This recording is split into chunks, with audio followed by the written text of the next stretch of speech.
Okay, well, good afternoon everyone, and thank you very much for coming to today's Dorset Humanists event. I just want to draw your attention to the fact that we have a new acquisition in our library. Ooh. It's called The God Desire by David Baddiel. Is that the right way to pronounce his name? Don't all rush at once because there's only one copy. But Baddiel writes that he would love there to be a God, but unfortunately there isn't. And he argues that it's the very intensity of the human desire for God to exist that proves his non-existence. Well, I don't remember hearing that particular argument when I was studying theology, but it's quite an interesting one. It looks like quite an easy read. First come, first served. If you want to borrow that or any other of the great books in our library, then do have a look in the break. Well, as you know, humanists do not have a sacred book or a canon of scripture. And when Barry and I and Kathy were going to schools, and we often impress upon the students and pupils this point, that we don't have a sacred book. But there are perhaps a handful of books which every humanist should aspire to read, perhaps. Two of them were published in 1859, exactly 100 years before my birth, so I remember that date. So let's find out who's read them. So hands up if you have actually read On the Origin of Species. Hands up. All right, quite a good showing there, good showing. Pardon? Just flick to count. Just flick through it count. Oh, a flick through. No, that doesn't count. No. But a children's version would be fine, you know, I've read a children's version. Hands up if you have read On Liberty. Ooh, right, well done, okay. So, brilliant. Well, that's what we're going to be, Peter's going to be talking about soon. Okay, so our speaker today is Peter Connolly. Peter is a member of Dorset Humanists, and before retirement he was senior lecturer in religious studies at the University of Chichester, where he taught courses on ethics, Indian religion and psychology of religion. He's also worked as an associate lecturer in both psychology and religious studies with the Open University, and his book, Understanding Religious Experience, can be borrowed from our library. Unless anyone has gone off with it and not brought it back, but I haven't checked, I'm afraid. I think the last time you spoke to us, Peter, was just before the COVID lockdown. On revenge, I think. Yeah, unless you've spoken to us before then. So that was February 2020 at the Greenhouse Hotel. And your talk, yes, was on the topic of revenge. And you argued that revenge is a basic moral instinct which has been taken over by the state and delivered under the guise of justice. Mm-hmm. And if the state fails in this regard, we might have to take matters back into our own hands. Well, certainly you'd be morally justified to do so, I would argue. Okay. Very interesting. Your talk, that talk is still on our YouTube channel. You also spoke to us in 2018 about influence and persuasion, and also about truth and knowledge. So by my reckoning, this is your fourth talk for us. And today you're going to speak to us about John Stuart Mill's justly famous book, On Liberty. Yeah. So will you please give Peter a big welcome?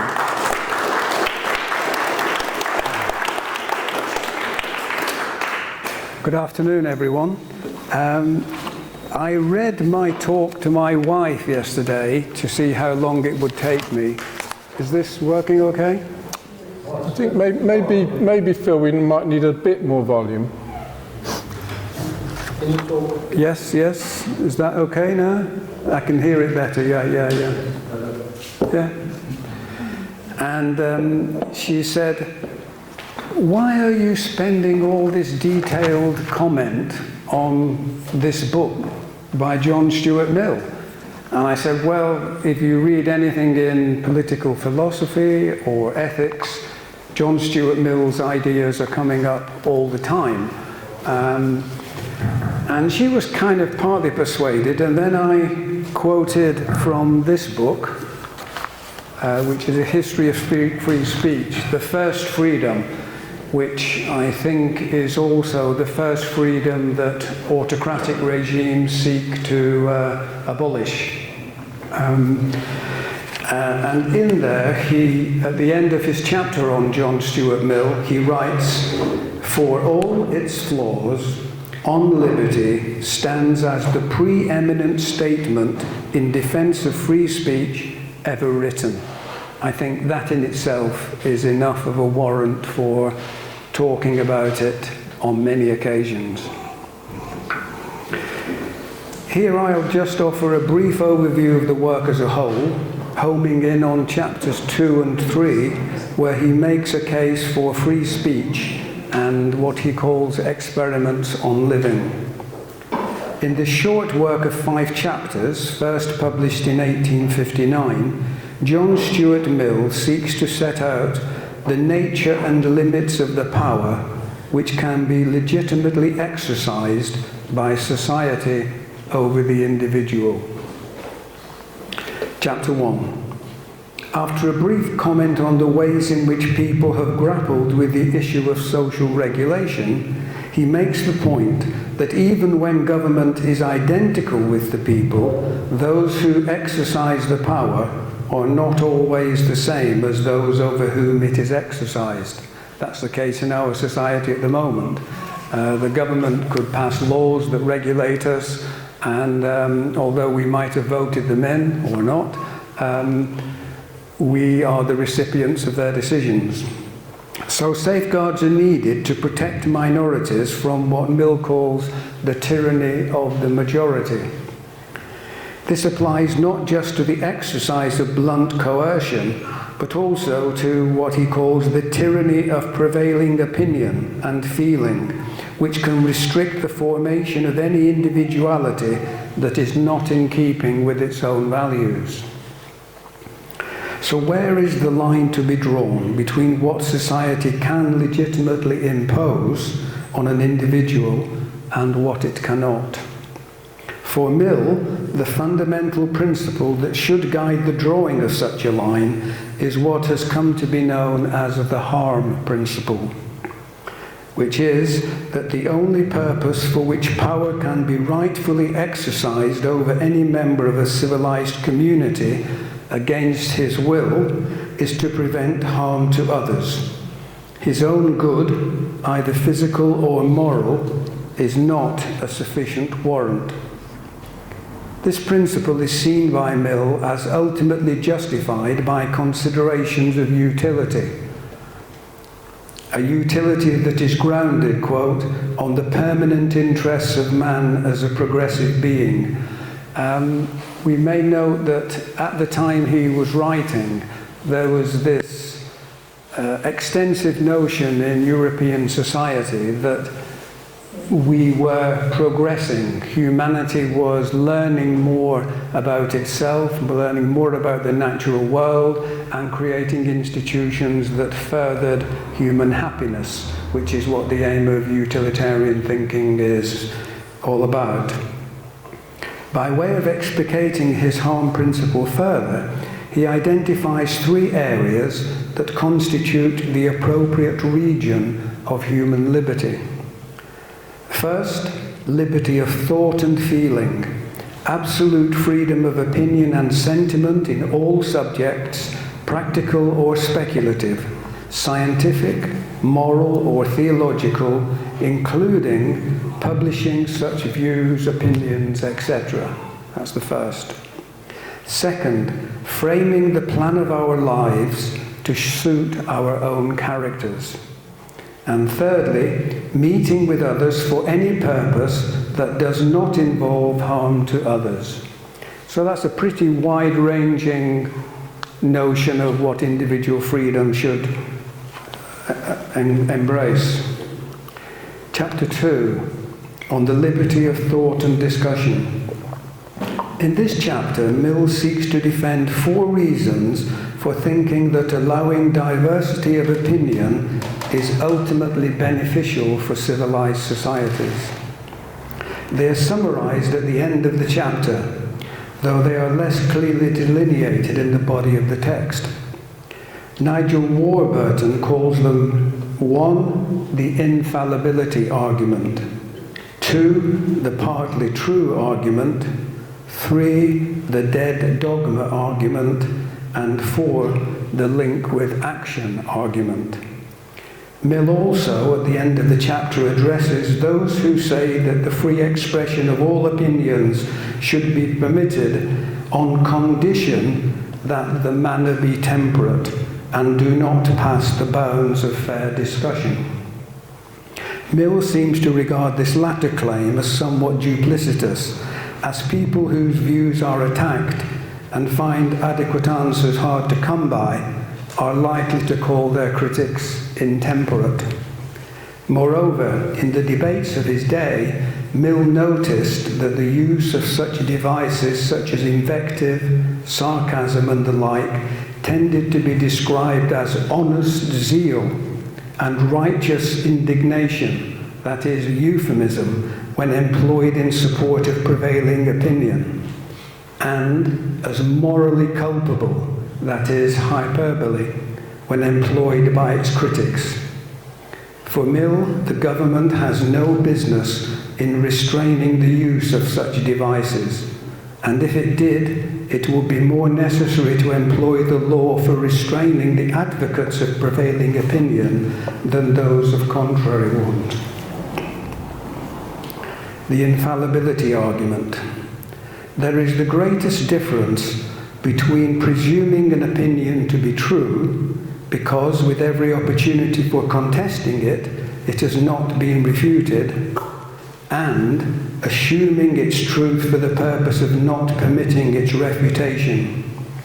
The beliefs which we have most warrant for have no safeguard to rest on, but a standing invitation to the whole world to prove them unfounded. And I think you can see from this that Karl Popper had obviously read on liberty when he wrote The Open Society and Its Enemies. For Mill, to silence opposing views is to assume infallibility for one's own, an assumption that no human being can justify. If the assumption cannot be justified, then neither can the silencing. Even the Roman Catholic Church, which held that the sun travelled around the earth as one of its infallible dogmas, had in the end to concede that it was wrong. Nevertheless, it would be wrong to think that certainty of infallibility is the only reason why people might want to suppress contrary views. Often they do so as a means of retaining power. Of course, in civilized societies, they cannot admit that this is the case. The partly true argument. This is that prevailing opinion is often not the complete truth. Contrary opinion may be mostly false, but there is benefit to society if it is tolerated, as even a minuscule amount of truth is an aid to human progress.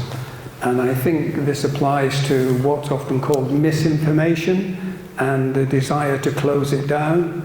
What Mill's saying is even if there's a grain of truth in misinformation, we should allow it so it can be discussed in public and evaluated. The dead dogma argument. Mill contrasts living truth with dead dogma.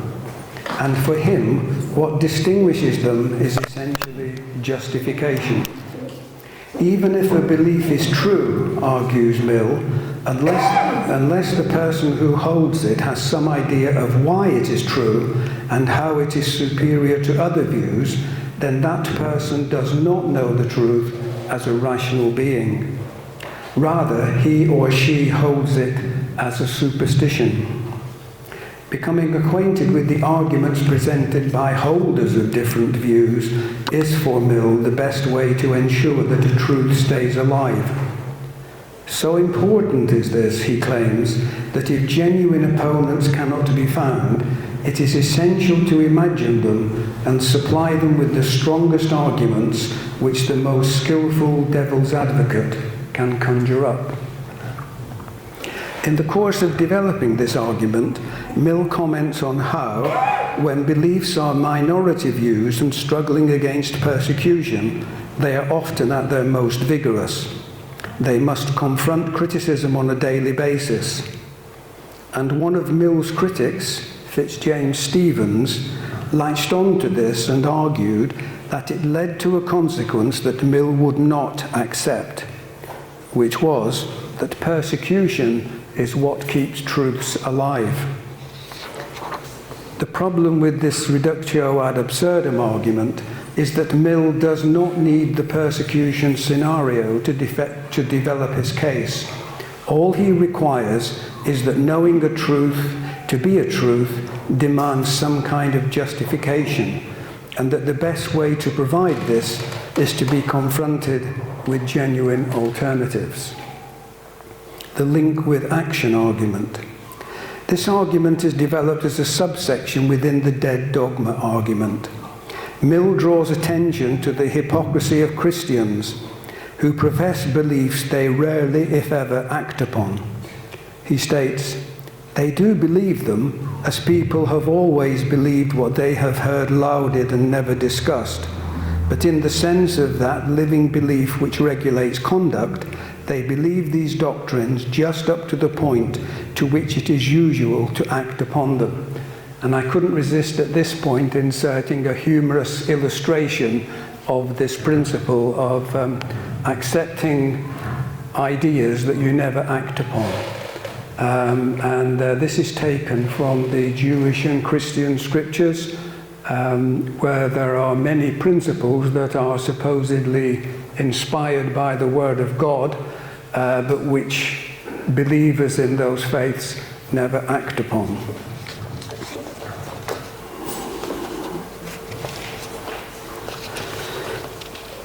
This is a letter to a radio broadcaster who talked about the relevance of applying biblical truths to modern life. Her name was Dr. Laura. The writer says, "Dear Dr. Laura, thank you for doing so much to educate people regarding God's law. I have learned a great deal from your show, and I try to share that knowledge with as many people as I can. When someone tries to defend the homosexual lifestyle, for example, I simply remind him that Leviticus 18:22 clearly states it to be an abomination." End of debate. I do need some advice from you, however, regarding some of the specific laws and how best to follow them. First, when I burn a bull on the altar as a sacrifice, I know it creates a pleasing odor for the Lord. Leviticus 1:9. The problem is, my neighbors, they claim the odor is not pleasing to them. Should I smite them? 3. I would like to sell my daughter into slavery, as sanctioned in Exodus 21:7. In this day and age, what do you think would be a fair price for her? C. I know that I am allowed no contact with a woman while she is in her period of menstrual uncleanliness. Leviticus 15:19-24. The problem is, how do I tell? I have tried asking, but most women take offense. D. Leviticus 25:44 states that I may indeed possess slaves, both male and female, provided they are purchased from neighboring nations. A friend of mine claims that this applies to Mexicans, but not to Canadians. Can you clarify, why can't I own Canadians? E. I have a neighbor who insists on working on the Sabbath. Exodus 35:2 clearly states he should be put to death. Am I morally obligated to kill him myself? F. A friend of mine feels that even though eating shellfish is an abomination, Leviticus 11:10, it is a lesser abomination than homosexuality. I don't agree. Can you settle this? G. Leviticus 21:20 states that I may not approach the altar of God if I have a defect in my sight. I have to admit that I wear reading glasses, Does my vision have to be 2020, or is there some wiggle room here? H. Most of my male friends get their hair trimmed, including the hair around their temples, even though this is expressly forbidden by Leviticus 19:27. How should they die? I know from Leviticus 11:6-8 that touching the skin of a dead pig makes me unclean, but may I still play football if I wear gloves? I'm nearly getting to the end here. J. My uncle has a farm. He violates Leviticus 19:19 by planting 2 crops in the same field, as does his wife by wearing garments made of 2 different kinds of thread, cotton polyester blend. He also tends to curse and blaspheme a lot. Is it really necessary that we go to all the trouble of getting the whole town together to stone them? Leviticus 24:10-16. Couldn't we just burn them to death at a private family affair, like we do with people who sleep with their in-laws? Leviticus 20:14. I know you have studied these things extensively, so I am confident you can help. Thank you again for reminding us that God's word is eternal and unchanging. Your devoted disciple and adoring fan. That I found in the end notes in a book called Moral Tribes by Joshua Green, which I would commend to you if you're interested in ethics at all.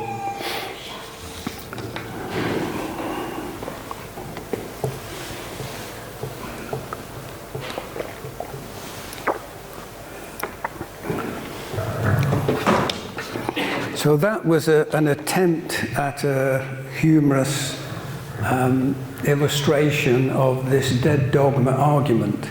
Leviticus is part of the Bible, which is often regarded by its adherents as the inspired word of God. But how many people in modern societies try to put any of those stipulations or commands into daily life? It's humorous because they don't, I think. Unless anybody here has done it at all, stoned any people to death. No? No?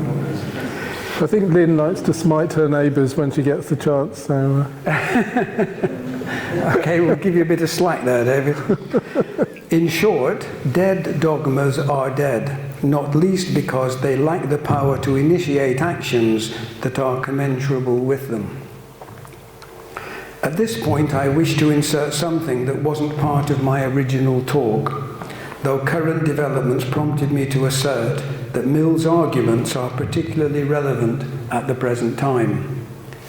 As Abhishek Saha wrote in the Times Higher Education Supplement, in my day it was called the Times Higher Education Supplement, last Friday, the 28th of the 7th, 2024, the UK Secretary of State for Education, Bridget Phillipson, stopped the commencement of England's what she called burdensome Higher Education Freedom of Speech Act in order to consider opinions, including its repeal.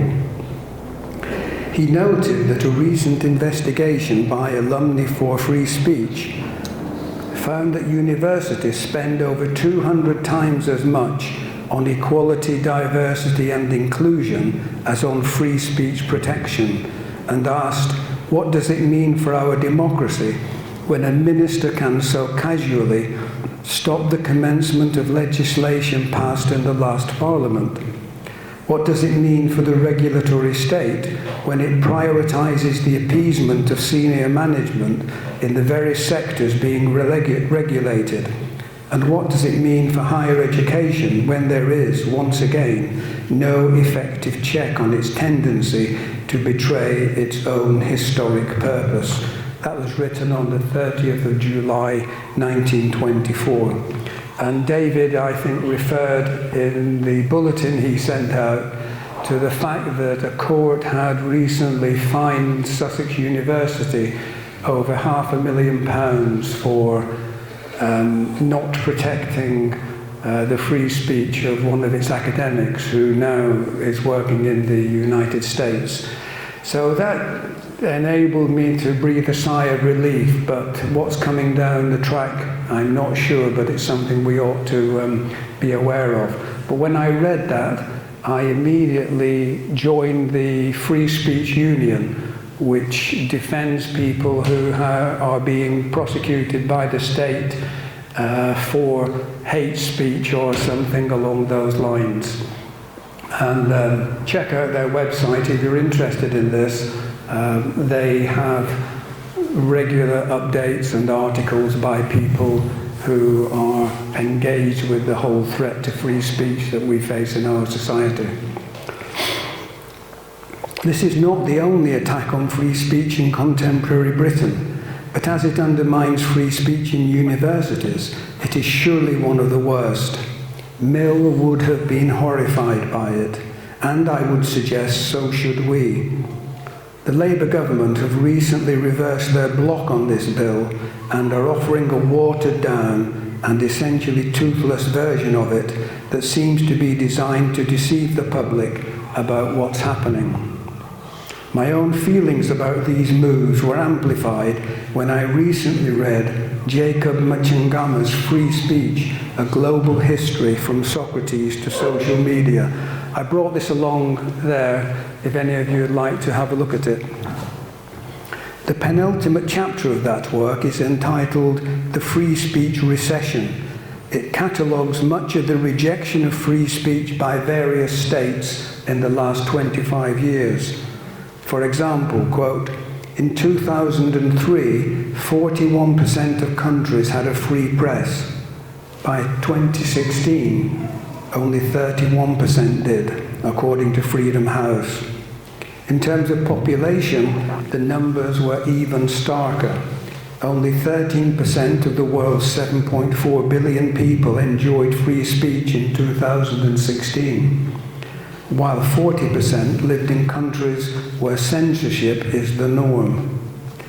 Although free speech was enshrined in the 1948 Universal Declaration of Human Rights, the Soviet bloc, along with Saudi Arabia and South Africa, quote, fought relentlessly to restrict free speech with clauses obliging member states to prohibit hate speech.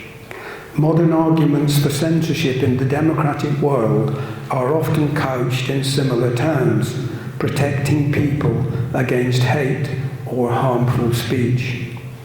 Eleanor Roosevelt had argued against the inclusion of hate speech caveats to the UDHR, claiming that they, quote, could be abused to render all rights null and void.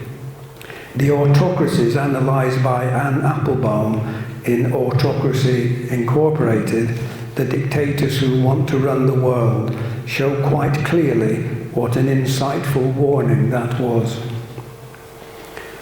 Chapter 3, on individuality. In the introductory chapter, Mill had written about the appropriate region of individual liberty and claimed under his point 2 that the harm principle requires, among other things, framing the plan of our life to suit our own character.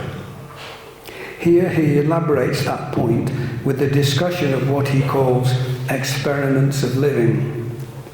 Once again, he addresses the challenge posed by prevailing opinion, which, by and large, assumes that people should be trained and educated in the principles that society has evolved over time. I don't know if any of you are acquainted with the debate between Lord Patrick Devlin and Professor H.L.A. Hart in the 1960s, I think it was. Devlin published a book called The Enforcement of Morals, where he said the state should enforce through law the dominant morality of a society. Hart argued against him along the lines of Mill's arguments here. But, claims Mill, there comes a point when an individual reaches maturity at which the person has to decide for him or herself exactly how much of what has been received is appropriate as a guide to the construction of his or her own life. He offers 3 reasons in support of this. First, the experience of others may have been too narrow to serve as a guide for everyone. Second, some people are unsuited to customary modes of life. And third, even the best of customary ways are deficient if they do not involve the individual in choosing them. Moreover, many ways are not the best. For example, the Calvinistic ideal of obedience patronizes what he calls a pinched and hidebound type of human character. And the same could probably be said of Islam, which means submission to all its rules and notions.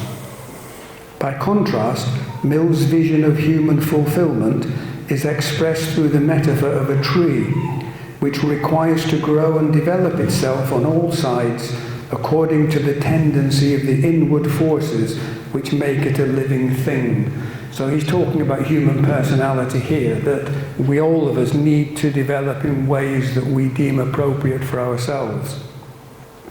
By cultivating that individuality within the limits imposed by the rights and interests of others, a human being becomes a noble and beautiful object of contemplation. Such individuals are, claims Mill, a benefit to society. First, they offer originality and often genius. Second, they and their eccentricities act as a foil against the tyranny of prevailing opinion.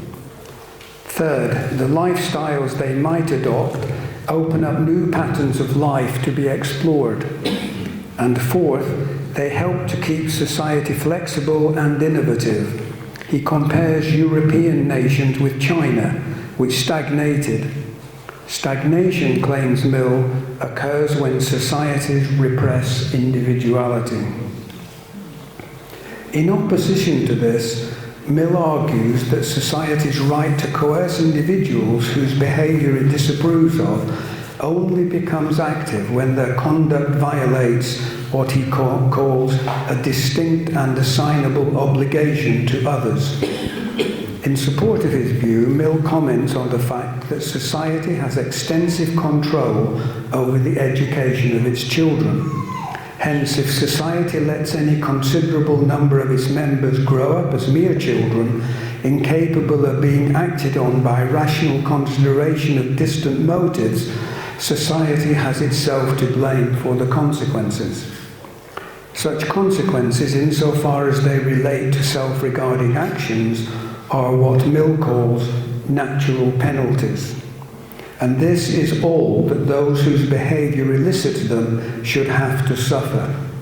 Society cannot legitimately claim the right to coerce mature individuals to conform on such matters. The second half of the chapter deals with what Mill calls the strongest of the arguments against the interference of public with purely personal conduct. The negative consequences that arise from a society investing its own preferences with the character of moral laws. This is a version of the tyranny of the majority argument, which is here developed by a series of examples, mostly taken from religion. The view that Mill is contesting is that a behaviour cannot be classed as self-regarding if another person is offended by it, and that if another is offended, it should be prohibited. We've heard that. I don't know if any of you watch YouTube, but I've seen many videos there where people are saying, yes, if I'm offended by it, it's hate speech and it should be illegal. The implications of this position are ridiculous, he says, because, for example, pork would be banned, since Muslims find its consumption disgusting. Beef, likewise, because Hindus find it disgusting. So too with all flesh, as vegetarians find it disgusting. Protestant worship, because Catholics find it offensive. Catholic worship, because Protestants find it offensive. Alcohol, because Puritans find it disgusting. Homosexuality, because heterosexuals find it disgusting. heterosexuality because homosexuals find it disgusting. Indeed, most behaviours are disgusting to somebody or other. Should that be a reason for prohibiting them? Richard Wollheim, the philosopher, offers a useful way of determining whether the existence of offence transforms a prima facie self-regarding action into another regarding one.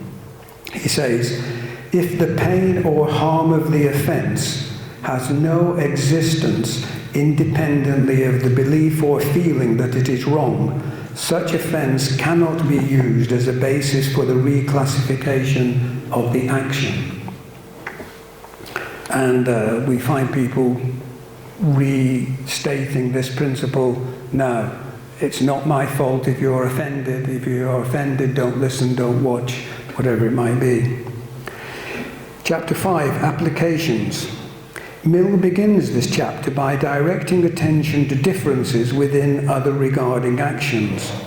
Not all warrant state interference, even when the interests of others might be damaged as a result of such non-interference. Varieties of competition provide some examples. For example, sporting contests, competition for jobs, competition for contracts, product competition. There's hairdressers on Wimborne Road when he has a poster in the window saying the best colourist in Bournemouth.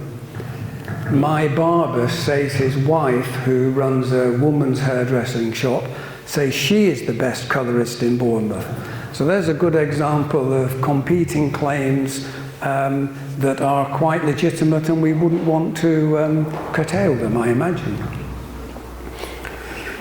The state can legitimately interfere only when means of success have been employed which it is contrary to the general interest to permit, namely fraud or treachery or force.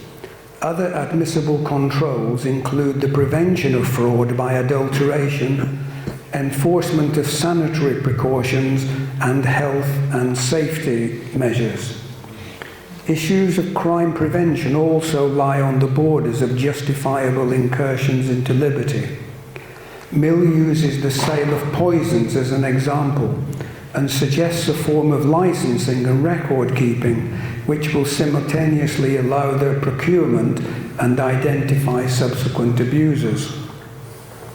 Then he comes to what he calls offences against decency. He regards these as being only connected indirectly with our subject, but surely this is wrong, for they are crucial in delineating the boundaries of the harm principle.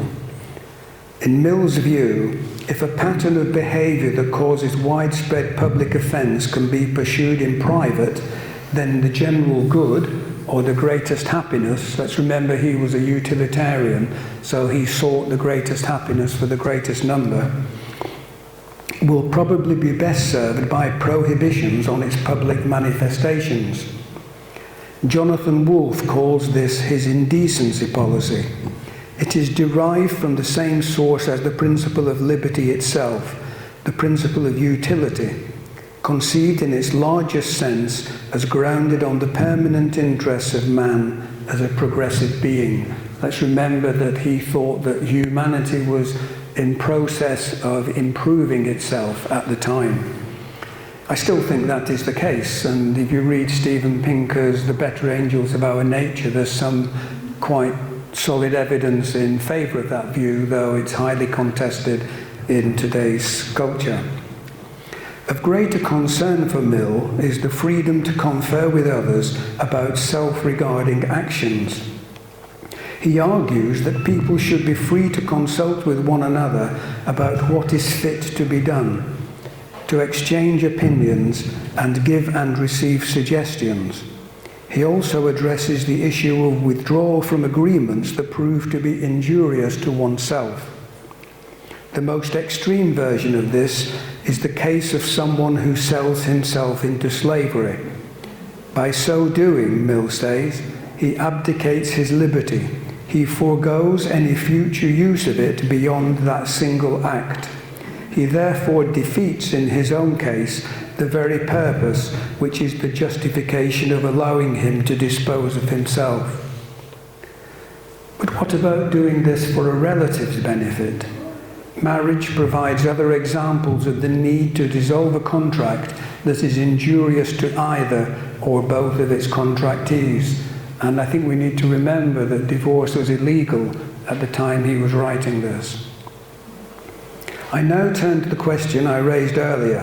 What limits, if any, should there be to the experiments of living that are allowed? Experiments of living, or people's freedom to act upon their opinions and carry them out in their lives without hindrance, either physical or moral, from their fellow men, so long as it is their own risk and peril, are for J.S. Mill a natural expression and extension of the liberty principle, which is sometimes called the harm principle. This has various formulations in Mill's essay on liberty. The most often quoted of these is probably, quote, "The only purpose for which power can be rightfully exercised over any member of a civilized community against his will is to prevent harm to others. His own good, either physical or moral, is not a sufficient warrant." You might think of seatbelts, and I think it's right to overcome Mill's reservations there for the greatest happiness, for his utilitarian outcomes. Having people wear seatbelts is a desirable thing, but we could talk about that a little later perhaps.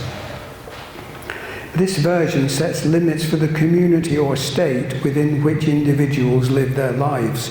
The principle also finds more positive expression in passages where Mill argues that such freedom from the exercise of external regulation includes the absolute freedom of opinion and sentiment on all subjects, practical or speculative, scientific, moral or theological, liberty of tastes and pursuits without impediment from our fellow creatures, so long as what we do does not harm them, and the liberty of combination among individuals to unite for any purposes not involving harm to others. The value of experiments of living is thus partially established via Mill's general arguments in favour of the liberty principle. As I noted, those arguments are largely utilitarian in character. The general happiness will be advanced by assigning people a large private sphere of rights to non-interference. The two main ways such rights to non-interference can be exercised are in the realms of speech and action. Hence, there is more overall happiness in societies where people can say, publish, and do what they please within the constraints of the harm principle. There are, in Mill's view, a number of reasons for this. When he was writing, the most innovative, wealthy, and powerful countries on earth were European. So he asks in chapter 3 of On Liberty, what has made the European family of nations an improving instead of a stationary portion of mankind? His answer is that those nations have, among themselves, struck out on a great variety of paths, each leading to something valuable. This is not to say that each of those nations would not have liked to force the others to conform to its own values. They would, but because they were unable to do this, each has in time endured to receive the good which the others have offered. Likewise, he argues that each society will benefit by allowing individuals within them to explore the widest possible range of views and of lifestyles. Excuse me.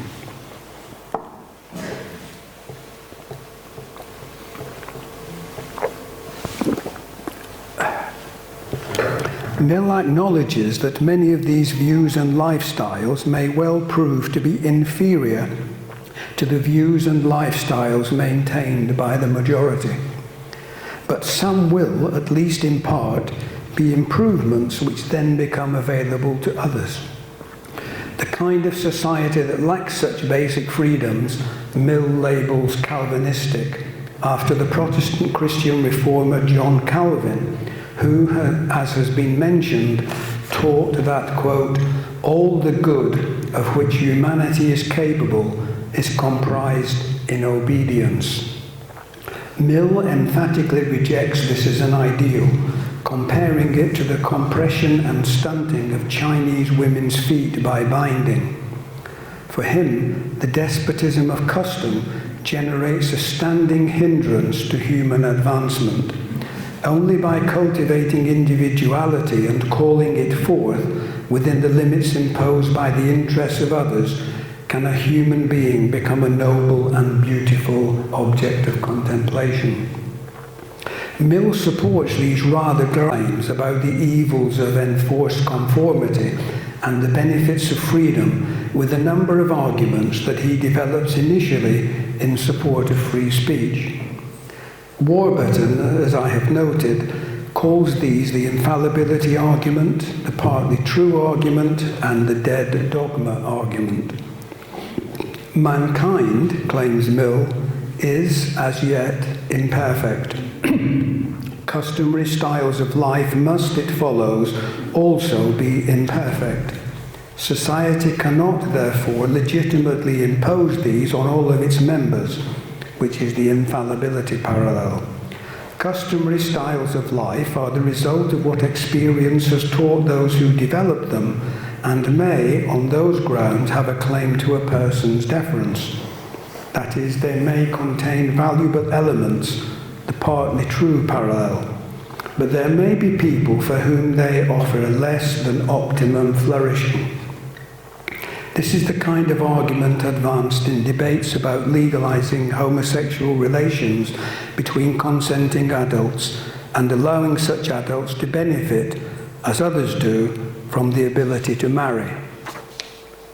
Finally, he points out that even if those customary lifestyles are suitable for a person, they need to be freely chosen by that person if they are to develop in him any of the qualities which are the distinctive endowments of a human being.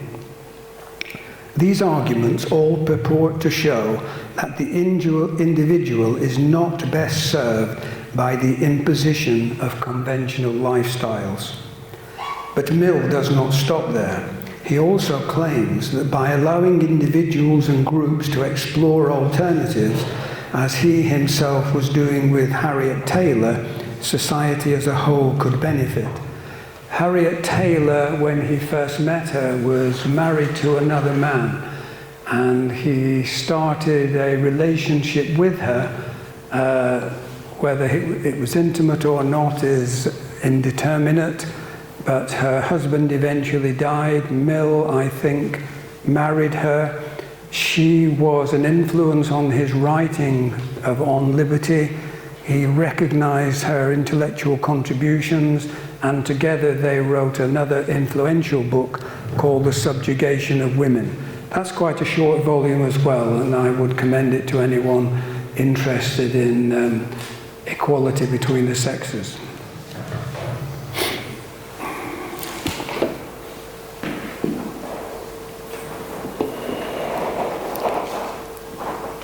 So, in chapter 3 of On Liberty, Mill writes, in proportion to the development of his individuality, each person becomes more valuable to himself and is therefore capable of being more valuable to others. In short, experiments of living are to be encouraged not only because they are a natural expression of genuine social freedom and allow individuals to develop their innate capacities to the fullest, they are also a major wellspring of social innovation and advancement. Valuable as they are, Mill does not argue that there should be no restrictions on experiments of living. The liberty principle would curtail all experiments that involve demonstrable harm to others. And in addition, he says that certain acts of public indecency may be curtailed. In the passage where he makes this claim, Mill states, that such acts are only connected indirectly with our subject, but I've already said that I think he's underestimating it there. Though, in his talk on Mill, Liberty and Offence, the philosopher Jonathan Wolfe comments on considerations introduced by the American philosopher Joel Feinberg, who asks how many unconventional acts a person travelling on a crowded bus should be required to tolerate in close proximity to him or herself. What about horrible smells? Migraine-inducing colour combinations. I put really in brackets there. I mean, I grew up in the psychedelic 60s, and I like colour combinations of many forms. And a thought came to me as I was reading over this, that would a peacock's tail be offensive because it has so many combinations of colours in it? I don't think you'd find any peahens who would agree with that. Intolerable noises, the consumption of live insects, eating other people's vomit, sexual intercourse, is offence not a sufficient warrant for the prohibition of such things? Mill doesn't comment on cases like these, but Wolfe thinks that he would be sympathetic to Feinberg's proposal for their regulation. In Mill's view, if a pattern of behaviour that causes widespread public offence can be pursued in private, then the general good, that is the greatest happiness, will probably be better served by prohibitions on its public manifestations. This policy is derived from the same source as the principle of liberty itself, the principle of utility. A corollary of this would seem to be that if a behaviour that does not harm others, even though it may offend them, and cannot be performed in private, then it ought to be allowed in public. It is, of course, a moot point as to whether this class of behaviours contains any examples. Many of the items on Feinberg's list seem amenable to private gratification. For example, horrible smells, intolerable noises, the consumption of live insects, eating other people's vomit, and sexual intercourse, though, as I said, migraine-inducing colour combinations is surely a candidate for exemption. But what about a lifestyle that involves shocking and offending others as a deliberate policy? The behaviour of some modern artists might fall into this category. I don't know if any of you saw it. I think it was on Sky Arts, a programme called Offended by Irving Walsh. He was a novelist, and he was going around interviewing people who had been accused of offending public sensibilities. The whole programme is essentially an argument in favour of offence not being prohibited, but it's a controversial topic. Mill's principles, I suspect, would support artists' right to engage in such activity, though whether they would cover shocking those who are denied full liberty under them, such as children and the retarded, is another matter. Their welfare may require curtailments of liberty that would not apply in the case of autonomous adults. And here we come to a delicate matter. Socrates was tried and punished for corrupting the youth of Athens, not for humiliating its prominent citizens. But then if shocking acts could only be performed in situations where children, etc., had been deliberately excluded, then they are effectively taking place in a non-public environment, an environment that could be characterized, in its loosest sense, as private. In this characterization, all activities whose viewing or hearing is restricted by a requirement to pay or to join an organization, or simply by the effective exclusion of designated persons, is private. Boxing matches and the like would come into this category, even though some of the participants might be harmed as a result of their involvement. And he uses a Latin phrase to say, to a willing person, no wrong is done. Many moralists have been uncomfortable with Mill's division of behaviour and lifestyles into public and private spheres, arguing that it is untenable. In this final section, I will offer an argumentative sketch which contends A, that such arguments are unconvincing, and B, that Mill's indecency policy, which is public indecency can sometimes be prohibited, but nothing people do in private that is non-harmful should ever be prohibited, ought to be taken as a default position for regulating experiments of living, and rejected only if sound arguments are forthcoming to support such a stance. In Arguments for Freedom, the philosopher Nigel Warburton presents a case for the untenability of the public-private distinction that builds upon criticism developed by Mill's contemporary, Fitzjames Stephen. Very few of our actions, he points out, are purely self-regarding, that is, have no effect on others, even though they are undertaken in private. He cites examples such as smoking, which will increase the costs of the NHS should treatment come to be needed, or Gorgon's abandonment of his family and emigration to Tahiti, which left his dependents in financial difficulties, or staying out late at night, which could damage health and financially hurt dependents. There are two primary moves in this argument. The first involves reducing the number of purely self-regarding actions to insignificance. The second involves a subtle shift from this towards interpreting actions that might, on the face of it, seem to be self-regarding, but actually have adverse effects on others as harmful actions. But are they? Let us examine the smoking case a little more carefully. A smoker who smokes in the privacy of a garden shed is not directly affecting anyone else. But, the argument goes, others are affected indirectly.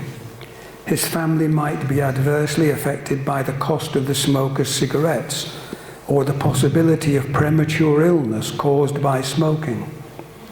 And the NHS might have to divert resources from other cases to treat the smoker should he need treatment. However, it's far from clear that these indirect effects constitute harms. Even if they are treated as harms, there are many other acts and omissions that have similar or equivalent effects. Examples might be the frequent consumption of junk food and the failure to exercise regularly. Should the first of these be prohibited and the second enforced? Few people would think so, for the cure would seem to be far worse than the ailment itself. There are those, however, who have argued that only those seemingly self-regarding acts that offend a society's conventional morality need to be regulated in this kind of way. For such a person, Patrick Devlin would be an example. That's Lord Devlin, who wrote the book The Enforcement of Morals. Even if smoking and lack of exercise cause the NHS to incur identical costs, if only the former offended public sensibilities, then only that would have state or community coercion directed against it. By way of rejoinder, Mill and his supporters would argue that public sensibilities are hardly likely to be our best guide on these matters. Devlin's own guide, The Man on the Clapham Omnibus, is, on his own admission, not a rational man. His reasonableness, as expressed in his moral convictions, is based on a combination of intolerance, indignation, and disgust. That's Devlin's own words. This cannot be a foundation for law, since, as the philosopher H.L.A. Hart points out, when the popular limits of tolerance shift, as they have done so often, the law may then be left without the full moral backing it needs. If Hart's claim has any force, and I think it has, if we look at the history of moral thinking, we've found lots of changes to conventional moralities that bring us up to the modern world. If Hart's claim has any force, then we cannot employ popular or consensus morality as a basis for distinguishing between kinds of seemingly self-regarding acts in order to prohibit or enforce just some of them. Thus, unless some other method is available to do this job, we have to put all such acts on a par. But then if we do this, the price of prohibition and enforcement becomes too high in a free society. It seems then that Mill's liberty principle and his indecency policy offer us the most balanced, albeit incomplete, guide to setting the boundaries of freedom with regard to experiments of living. Guides based on other criteria will therefore need to present a clear demonstration of their superiority to Mill's before they can even be considered as candidates for social regulation. So I'll remind you where I started and quote from Robert Hargreaves' book on free speech. For all its flaws, On Liberty stands as the preeminent statement in defense of free speech ever written. Thank you.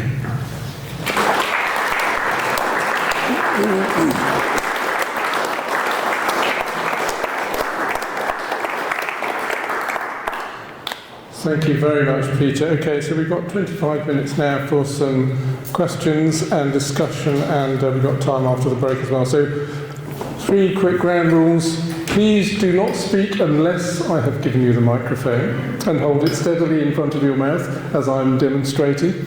Please try to be succinct and formulate a question if you can, so that Peter can respond. And if you have more to say, do come back after the break. So, does anyone have any... Barney straight away. Barney, go ahead. Thank you. Could I just add before we start that you don't have to direct all your questions to me. I quite enjoy discussion across the group as well as everything coming to the front.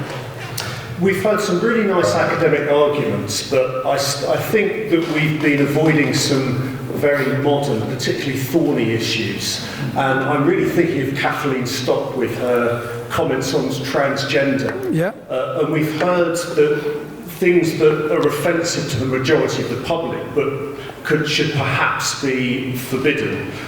And I'm suppose there's a person, Fred, who goes to university and goes around saying nasty things about homosexuals or about people whose skin is a particular colour. I think we'd all agree that they should be disciplined, and they should say, no, you can't go around saying that because it's offensive and it's hate speech.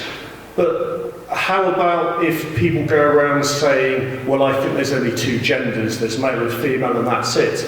What are we supposed to do? Are we supposed to discipline them because it's hate speech, or are we supposed to allow it because it's freedom of speech and stimulates debate? Well, I would say it's factually incorrect. There are hundreds of genders, gender being a personal fantasy for people, and the confusion between gender and sex is highly misleading, I would say. So my view would challenge that view, and according to Mill, it's good to have challenges to views, because at the end of it, hopefully something accurate will emerge. And in terms of all of us agreeing that saying something that sounds racist or something like that, or offensive, should be curtailed, I don't think everyone does agree to that. Do you want to come back, Barney, or should we go to... Yeah, so you're saying that she shouldn't be disciplined for expressing views, and also the person who's saying rude comments about homosexuals or people with black skin should not be disciplined, they should be allowed to debate. Well, who would discipline them? The state? Yeah, the state, because it's hate speech, isn't there some law that you're not allowed to incite racial hatred and things like this? There may well be that, but all laws aren't necessarily good. Think of the laws that were passed by the Nazis in Germany. Many of those laws were bad laws. So you can have bad laws as well as good laws. So that implies that if we have a religious extremist preaching in the streets, encouraging jihadism, we should allow them to... No, because that's inciting violence. And so inciting violence is bad, but inciting hatred is okay? if hatred is the appropriate term for it. Okay. Would you like to go ahead? I just wanted to, I guess, clarify with what you initially brought up when you were comparing two different types of what you called hate speech. And the first one was you were clarifying specifically this person was saying hateful things and nasty things towards people with a different skin colour or people with different sexualities. And in the second example, you just said that someone stated they believed that there were only two genders, which I don't see anything hateful about that, although I disagree with it. I think someone just stating that they believe something without saying, oh, people that think otherwise are disgusting, I don't see that as hate speech. And I think the two examples you brought up were very different in the way that you presented them. I think I agree with you. Yeah, me too. Okay, we got agreement here. I'll come to Simon. I'll come round, Simon, to you. Any other hands going up that I want? Okay, Aaron and another Simon. Okay, so Simon B. first of all. Yeah, very interesting talk. I was slightly wondering how much was your opinion and how much, when you sort of talked about what John Stuart Mill said, there seemed to be a slight, to me, confusion between whether he was a kind of godlike character and everything that he said is sort of true and we should believe it, or, I thought there was some uncertainty there, because I think he was a fantastic man in his day, but we now live in an era where democracy is really struggling because so much of the information people get is through social media and it's completely unverified. And obviously the amount of fact-checking. I mean, I think hate speech is a very valid term when you think about what happened in Myanmar with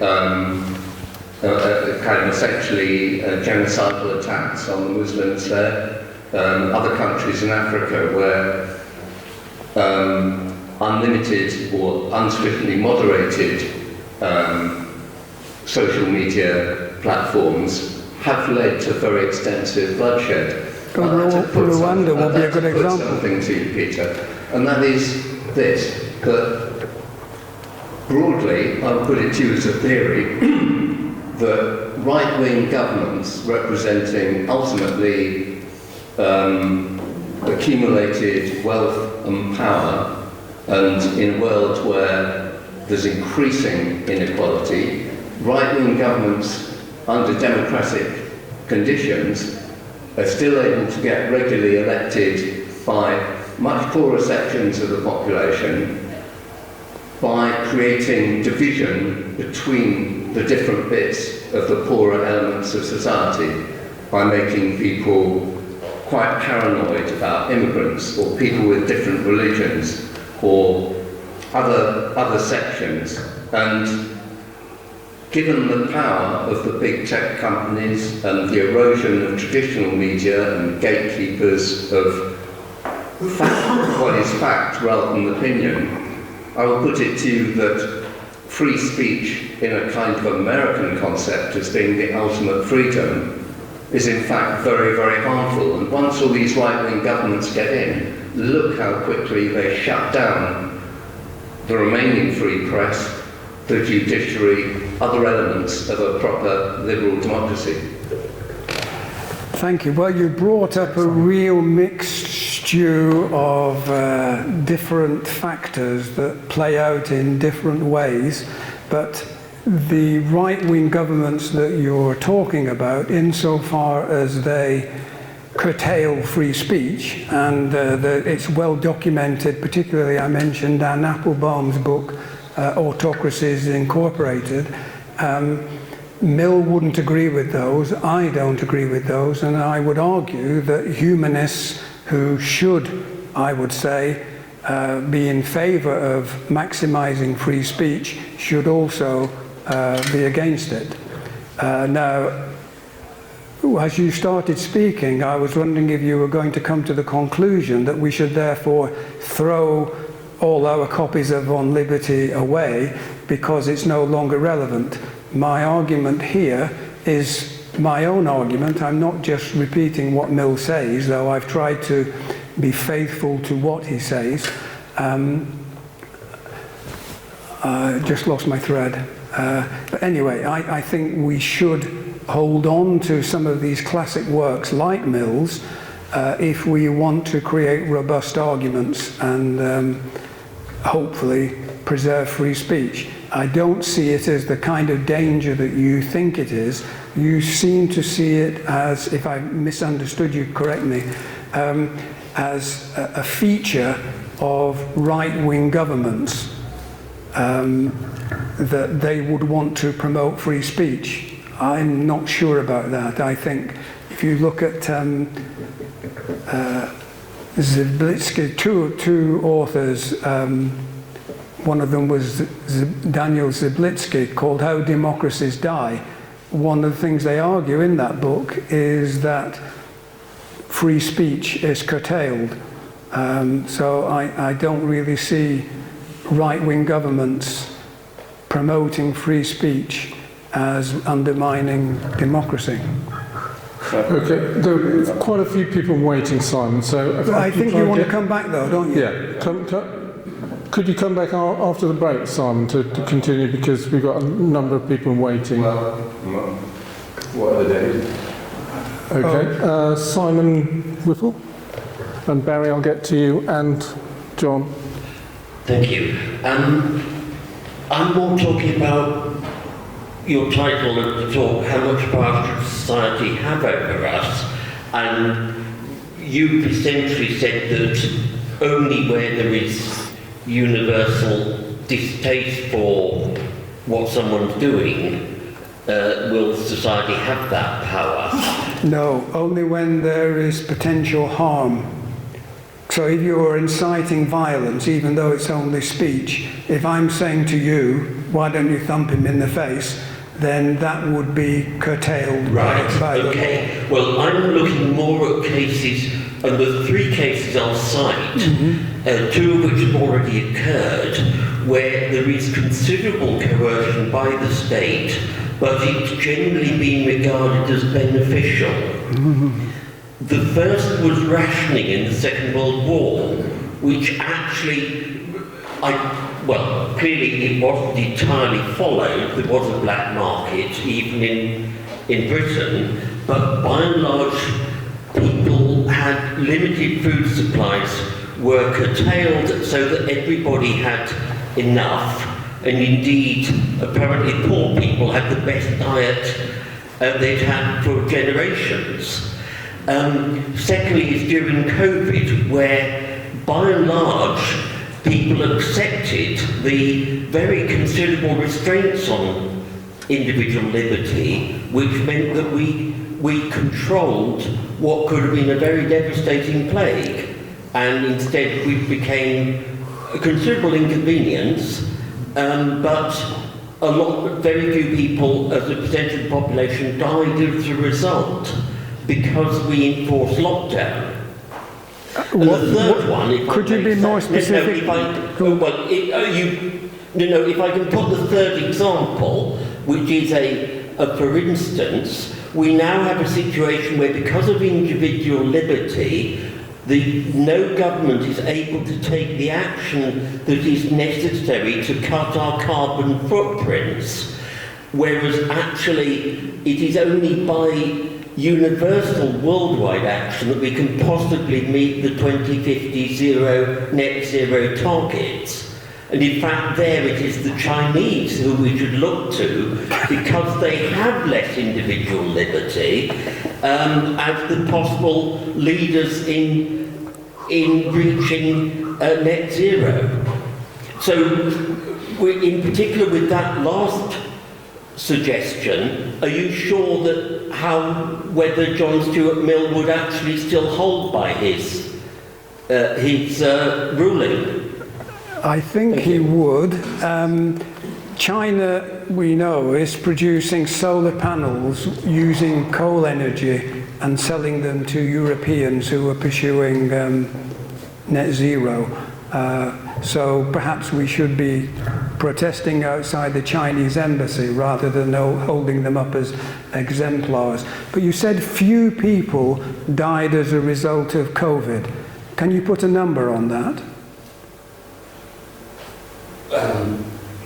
My understanding is it was in the hundreds in our country. There is controversy because there are suggestions that people died as a result of lockdown because of deferred difficulties.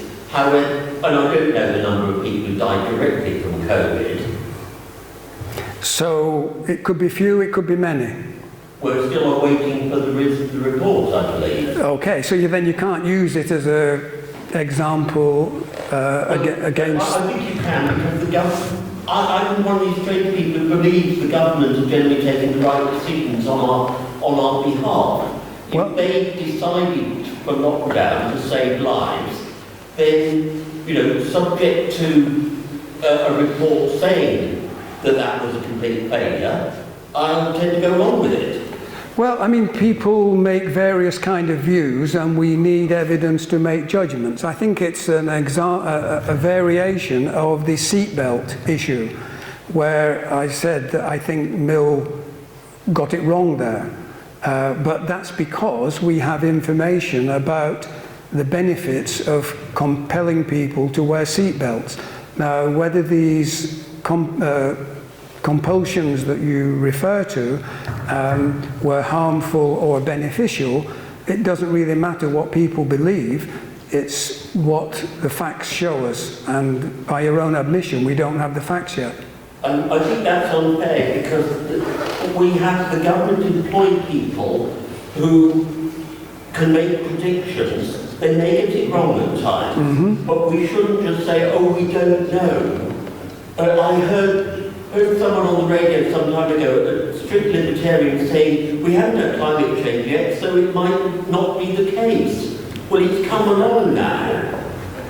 You have to sometimes rely on the science. Well, I would disagree with that person. What? The one that was on the radio. But I wouldn't stop him from saying it. I would rather, as Mill suggests, challenge him and ask him to provide evidence in support of his view. Okay, can we move on to other questions and points? So we've got Aaron, Barry and Adrian and John, I think, are waiting. So if you can just try to keep it more we've got concise. 10 minutes left in this session. There is time after the break as well. Aaron. Right, my 12 points are, first of all, there was the grooming gangs, the 90% Pakistani grooming gangs, that the government can't say Pakistani because of whatever.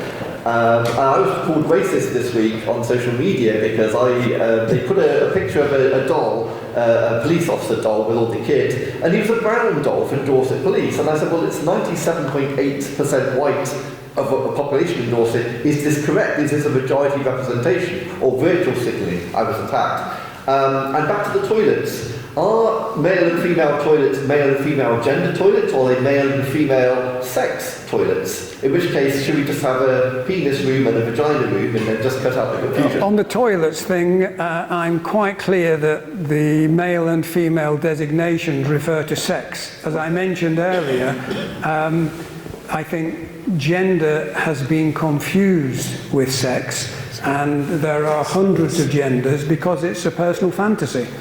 And I don't mind people having personal fantasies as long as there are protections for people who those fantasies might affect adversely. Right, so this is going to be simple. John Stuart Mill That's me. Oh, hi, Barry. John Stuart Mill is saying that we should not limit liberty unless it harms others. Yeah, And we're saying that offending other people doesn't harm. yes. Is that right? It's not a sufficient harm, yes. Not a sufficient harm. Except that we are living in an era where harm, physical, can't be easily separated from harm, mental. And harm, mental illness, anxiety, and so on, are regarded at least as equivalent as physical harm. Now that might not be the case in his time. Regarded by whom in the present time? Away on Mill. Okay. The problem is, do you think that we have perhaps conflated mental harm with physical harm and allowed restrictions on freedom for this newly invented mental damage, harm, anxiety, whatever? So if you say something, it's as good as hitting somebody. Yeah. Well, I disagree with that, and I think Mill would as well. I think that saying something to somebody is as good as hitting them. But you recognise that we live in a culture where that is the case. I don't recognise we're in a culture that is the case, because I don't think it is the case. I think that a line does need to be identified and drawn between speech that upsets people, hurts people, and harms people. So if I send you an email saying, I'm watching your house, beware of your life or something, then that kind of speech is a threat and should be made illegal. I think that the problem here is an arbitrary line. That is the Of course it's arbitrary because it's socially constructed. Yes, Yeah. and can be moved and has been moved. Yes, yes. And there lies the problem. So you're putting to me, are you not, that we need to move that line in the present because the line that Mill has sketched out for us is inadequate. Is that more or less what you're implying? No, I agree with Mill's line. I'm just saying we live in an era where the line has been shifted by various forces in the wrong direction, and words are deemed to be as harmful as blows, which is frankly ridiculous. Well, I wouldn't curtail people's freedom to express that view, though I would contest it and happily debate with them on that issue. Yeah. Adrian. Thank you. Peter, fairly simple question. Okay, great. What would Mill's view be, and your view perhaps, on the fairly recent law that was imposed in Germany, which punishes people for being Holocaust deniers? I would be against it, and I think Mill would as well. The best way to deal with Holocaust deniers is to argue with them and demonstrate that their views are unfounded. I've heard a local rabbi say that exact point. He wouldn't ban Holocaust denial. So, yeah. Are you happy with that? Oh, yeah. Great, great. John Kingston, did you still have a point? Hi, I just wanted to point to something that was is in the news right now, Guardian, which you said, I think, that at the time that the free speech was enshrined in the United Nations Declaration, yeah, but it was the Russians, the Soviet Union as it was, and Saudi Arabia and South Africa at the time. Well, I mean, the irony now is that America is a far worse state in that respect, and an extreme example of that is the ruling yesterday that Mahmoud Khalil, who is an academic at Columbia University, but led a demonstration pointing to the Israeli annihilation of so many people in Gaza. You're already slanting the discussion in one way. Just tell you I'm aware of that. Well, can I finish the sentence? That he should be deported for his views because those views were contrary to US foreign policy. That's actually what Marco Rubio said, and it's been upheld in a court of law. His views are counter to foreign policy interests of the United States. Therefore, we should be deported. Well, I suspect that had an American citizen espoused the same views, then the threat of being deported wouldn't have arisen. I think it's tangled up with the fact that he is a citizen of another country, and that complicates the issue considerably. Yes. And I also spotted the way you slanted your introduction, implying that the Israelis had invaded Gaza when in fact the reverse was true. No. This is another. Maybe we need to not get down this rabbit hole. But I mean, you know, obviously the Israelis have killed vast numbers of Gazans. And, yes. And invaded in the sense that their army is in Gaza, killing people at a tremendous rate. Off topic. Is that not an invasion? I think that is a generalization that would benefit from being refined with some particular specifications.